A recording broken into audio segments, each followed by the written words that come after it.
Not all of us have the luxury of being on a bursary, scholarship, or having some form of funding. And sometimes we might have partial funding, but it's not sufficient to cover the other needs and wants that you might have. And also, as an independent student, you just need that moolah on the side to just help to get some of the things that you need to go out with friends and that sort of thing. So in this video, I'm going to be telling you the things that I've been involved while being a full-time nursing student, the things you should definitely not do while being a part-time or even a full-time worker while also being a full-time student, and the habits and the skills that I've been using to be able to manage my time so that I'm effective and diligent in both my works, because I do not want one to suffer, because I need both of them. And if you're a full-time worker and also being a full-time student, definitely comment down below your experiences with it, what advice you'd give someone who's also in the same position, because I can only give you advice from my experience, and obviously I would love to hear your guys' experience and we can discuss together down in the comment section. So without wasting much time, let us get into this video. So the first thing is, what have I been involved in? In first year, I had 2 jobs. The first one was I was a tutor for a grade 6 student. I was tutoring him in maths, life sciences, English, and Afrikaans. And then I was also a student assistant at my university, or the community health and sciences faculty. So in that job, I usually just did general admin and also help students with applications, queries around the campus and that sort of thing. But most of my work usually happened during registration, because that's when we were the most busiest. And then during the semester, students would come, ask questions, we answer them, help them with card activations, general admin stuff. So that job was really flexible. There weren't that many questions during the semester, so I could sit, I could do my work and answer questions here and there. And also, because it was on campus, it allowed me the flexibility to move between classes and work. So if I was on campus, I could go to class for an hour, come back, work for an hour or two, and then go to class and come back and that sort of thing. So for undergraduates, the hours is capped at 40 hours in a month, so that's about 10 hours in a week, which you pretty much can cover sometimes in a day or two, so you don't have to work every single day. And if you work more than 40 hours in a month, you can carry it over to the next month and that sort of thing. And the rate is, I think, 67 rand an hour. And then in second year, it was COVID. So everything was shut down. I couldn't be on campus because that's where my work was. And as a result, in second year, I didn't do anything. And that's when this channel was born, because I had a lot of free time. And then in third year, I was a tutor. So I was a tutor for the students in second year of nursing. I was tutoring them in pharmacology. I had about 45 students. There were a lot in the beginning, and then obviously as they get comfortable in it, then I started seeing them less. I only helped them when they needed help, so it wasn't like a regular thing. So that part was a bit difficult, because I couldn't always get the 40 hours in a month, because I was only helping students when they needed help and that sort of thing. So these are the things that I've been doing during the past 3 years of my schooling while also being a full-time student. The ones that I found the hardest is tutoring, because for me, I felt they required a lot of preparation on my side, and then I'm only teaching a student for an hour, but behind the scenes I probably have been preparing for 3 hours. So that part became a little bit more time consuming. It was great because it counted well towards the hours that I needed, but also took a lot of time for myself. But I definitely enjoyed it. I used it as a sort of a revision and studying for my own course, because I was teaching students within my course, so that was great. So you can use it in that sense where you're doing revision, but just know that it required a lot of time. Other jobs that I've seen other students is doing is, some would be waitresses, some would do house sitting jobs, babysitting, some would do home-based care, and I know selling of products is a big one. Some do Avon, Tupperware, Inuka products and that sort of thing. So there's a wide variety of things that you can do depending on the time that you have and also the type of course that you're doing. As you can see, it's totally possible for you to be a full-time student while also working. Yes, it does come with its challenges, but I really hope that you're going to listen to the advice that I'm going to be giving you in this video. It will really help you to manage everything, because you definitely can manage both and be successful in both, but you need to have your life together. If you're gonna forget anything in this video, is you need to be extremely organized in your life. it will just help to make everything as smooth running as possible, and it will just decrease a lot of stress. So the first thing that you should never do, especially if you're a nursing student, please do not miss your placement days. I know you'll be exhausted, you'll be tired, and you'll be just like, 12 hours, I really can't manage it. I would rather go to work and be extremely tired.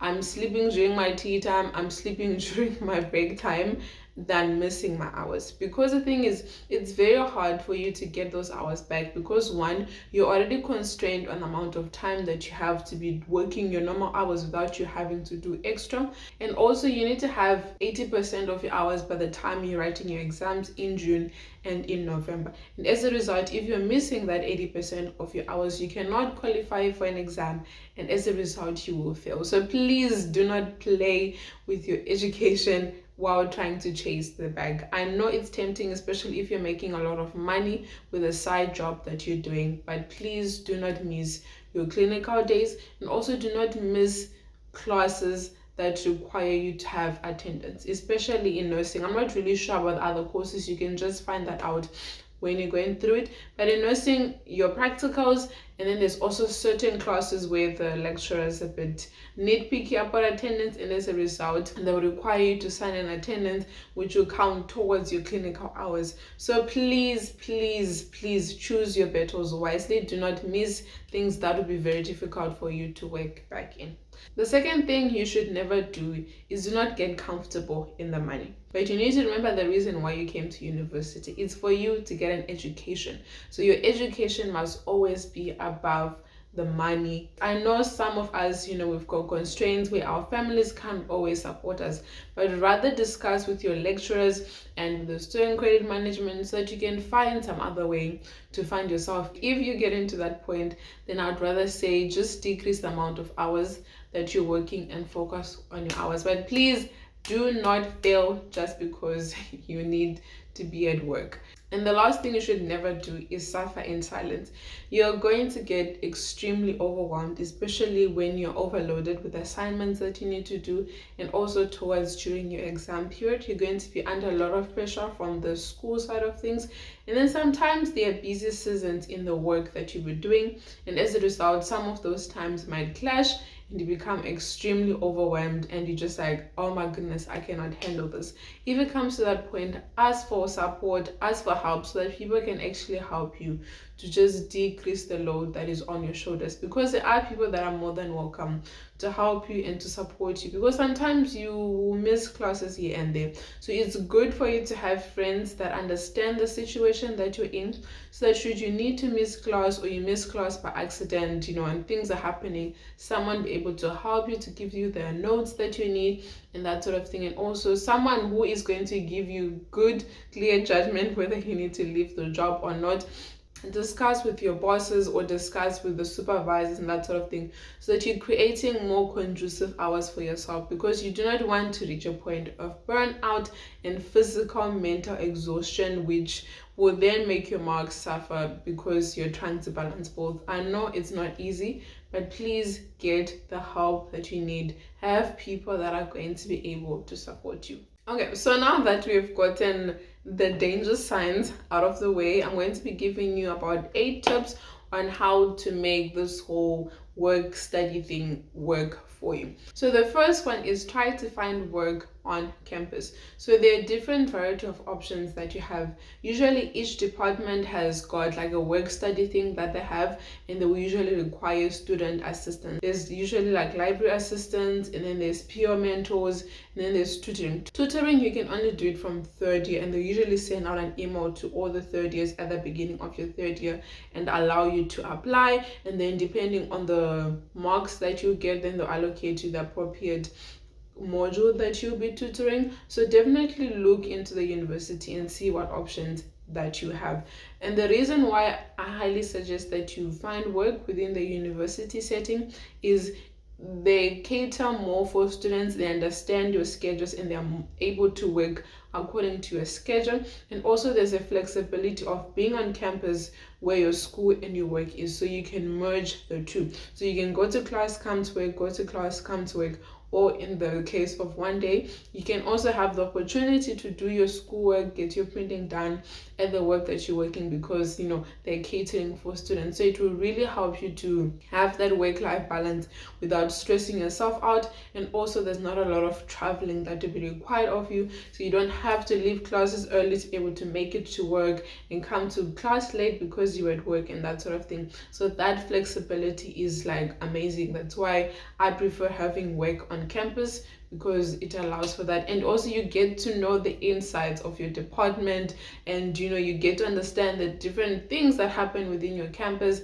and what's happening within your course. It just gives you that insider information, and also allows you to create relationships with people within your department, so that should you have any issues within your department, you know who to go to, and also you can help other students and that sort of thing. So it's really wise for you to get a job within your university setting, and it's even more great if you can get it within your own faculty. Second thing to make your life easy is communication. You need to be great with communication with your lecturers and your supervisors at your work, because schedules are going to be changed around often, and sometimes you're going to have classes late, sometimes you might finish early, and obviously people at your work want you to have some form of routine, but it's not always the case. So it's very important that you're communicating with the people that are in charge of the things that you're doing. Sometimes there will come situations where you need to write your test while you're at work. So if you've got that good relationship with your supervisor,